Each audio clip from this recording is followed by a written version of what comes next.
Hello दोस्तों, express live 24 news channel में आप सबका स्वागत है। आज की एक अहम इम्पोर्टेंट खबर आई है, तो चलिए शुरू करते हैं बिना टाइम वेस्ट किए। ఇప్పుడే ఆనంద్ చెప్పిండు మీ గ్రామాలలో మీరు చెట్ల కింద కూర్చొని ఆ రచ్చబండ మీద కూర్చొని పంచాయతీ ఆఫీస్ లో కూర్చొని గా 10 మంది ఎమ్మెల్యేలు ఎక్కడ పోయినరు మీకు తెలియదా? ఏడున్నారు తెలుసు కదా. మరి మీ స్పీకర్ గారేమో వాళ్ళు మా పార్టీలనే ఉన్నారు అంటుండ్రు. మరి మన పార్టీలు ఉంటే ఇక్కడికి రావాలి కదా, మాతో పాటు కూర్చోవాలి కదా, రావాలా లేదా?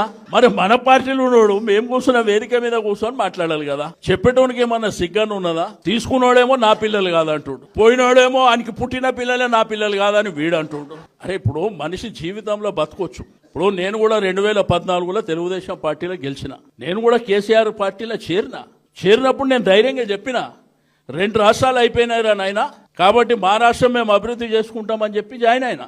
కానీ మీరు చూస్తే నిన్న మొన్న టీవీలలో చూస్తే నేను కాంగ్రెస్ కాదు, నేను టీఆర్ఎస్లోనే ఉన్నా, ఇంకొకడు అంటాడు నేను ఏడున్నా ఆడనే ఉన్నా. అరే నీ అమ్మ మీద ఒక బతికేనా మనోళ్ళు అంటారు కదా, ఈ బతికే బదులు బాయిలో పడి జావుండ్రా బిడ్డ అని. అట్లా ఏమైపోయిందంటే ప్రజలంతా అమాయకులు, మేమే చాలా తెలివిపరులం అనుకుంటున్నారు.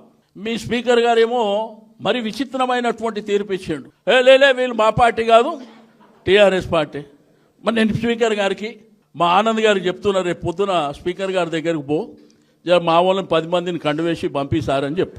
ఆనంద్ ఆడనే ఉంటాడు కాబట్టి స్పీకర్ గారు ఇప్పుడు వికారాబాద్ వస్తలేరేమో, వారి ఇంటికి పోయి ఇక 10 మంది మీరు చెప్పారు కదా సార్ తీర్పిచ్చి, కేసీఆర్ సార్ నన్ను పంపించాడు, జర మా కండువలు మాకేసి మా దగ్గరికి పంపించేయండి అని ఆయన ఒక అప్ప చెప్తే ఆయన తీసుకొని వస్తాడు. అరే నీ అమ్మ సిగ్గులేని సంసారం అయిపోయింది ఇది. కనీసం ఊర్లో ఉన్నోళ్ళు కానీ పట్టణంలో ఉన్నోళ్ళు కానీ కనీసం చదువుకుంటున్నటువంటి మన పిల్లలు కూడా అరే ఏమనుకుంటారన్న సోయి కూడా లేదు వాళ్ళకి.